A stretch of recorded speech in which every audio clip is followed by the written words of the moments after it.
Okay, welcome to video 8D.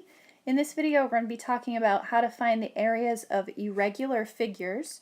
Hopefully what you can see here is that you are missing a new definitions section on this whisk.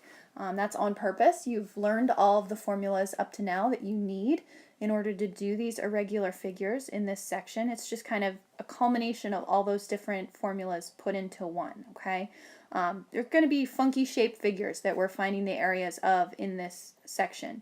So if I look at example 1 here, we're asked to find the area of this figure. Almost looks like a torpedo or something.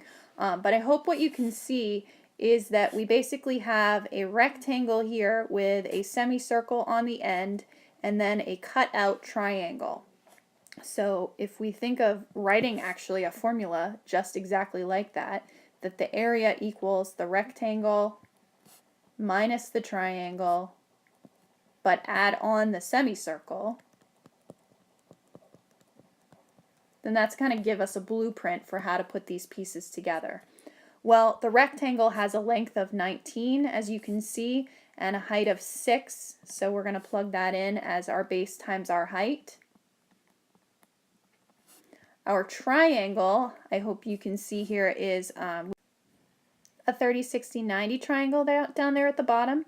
So we have a height, which you can see as a long leg of becoming 3 radical 3 in that 30, 60, 90. And so the area is going to be the base, which is actually our 6, the 3 plus 3 together, times the 3 radical 3 for the height, all divided by 2.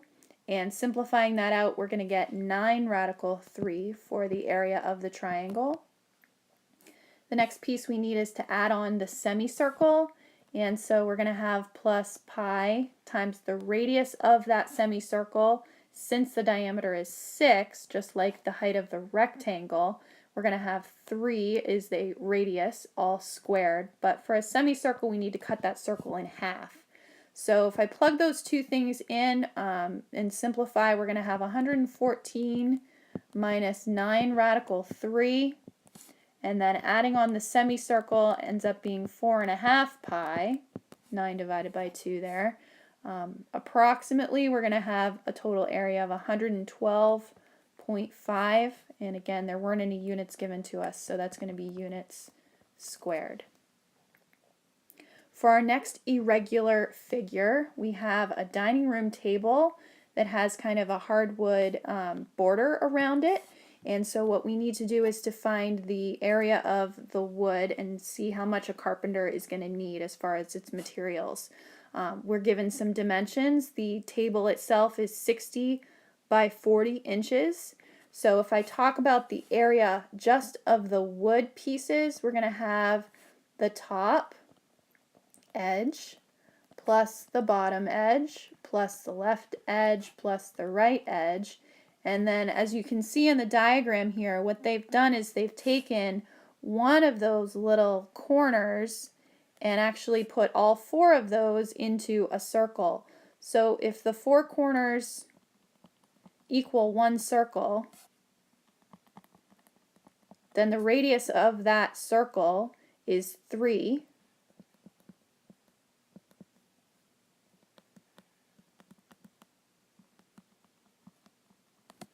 We're going to get 9 pi for the area of that circle that we also need to add into all those edges. So we'll plug in that 9 pi right there.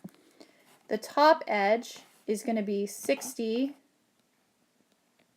times 3, or 180, and the bottom is going to be the same because it's a rectangle. So that's going to give me 360 for those two pieces. Plus the left edge is going to be 40 times the width of 3, and then the right edge is another 120 in there. So we have 360 plus 240 plus 9 pi. Simplifying again, we're going to get 600 add to 9 pi. Actually, that's a straight equals. We're still having a pi symbol. Now we can make the approximation of 628.3 inches squared. So make sure you do the on your own page here for 8D, and I'll see you guys tomorrow.